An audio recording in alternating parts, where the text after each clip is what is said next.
हम प्रिंस अहाँ सबके प्रणाम करै छी। हमर मम्मी पूनम मिश्रा के यूट्यूब चैनल के सब्सक्राइब जरूर करू और घंटी के निशान के जरूर दबाओ। जय मिथिला, जय मैथिली।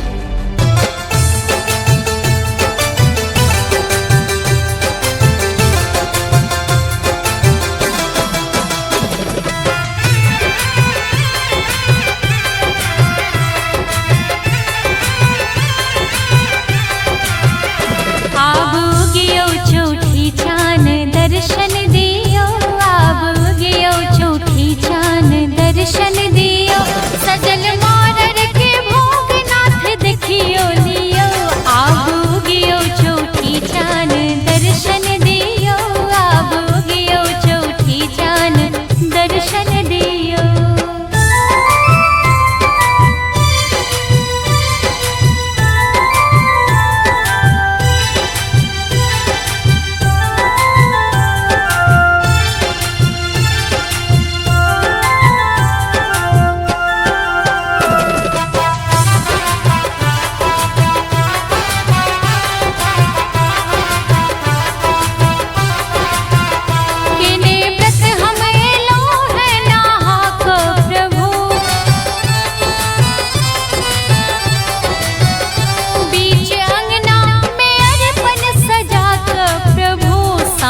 टिकरी साजल साँच टिकरी सजल प्रेम अर्पण लियो, आब गियो चौठी चान दर्शन दियो, आब गियो चौठी चान दर्शन दियो।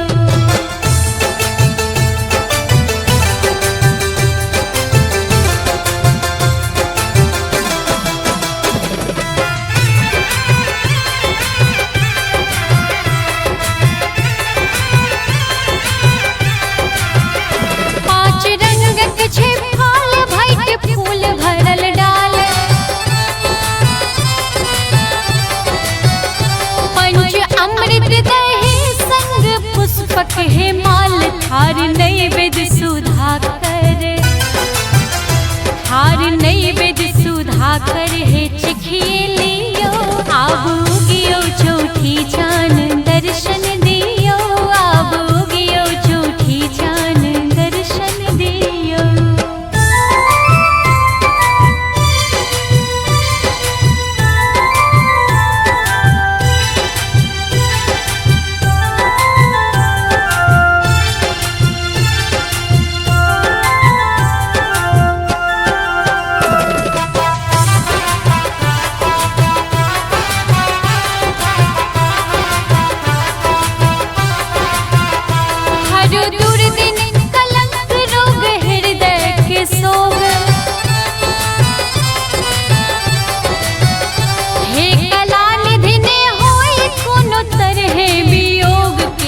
फल लो प्रणाम हम किलो फल लो प्रणाम देव आशीष दियो, आब गियो चौठी चान दर्शन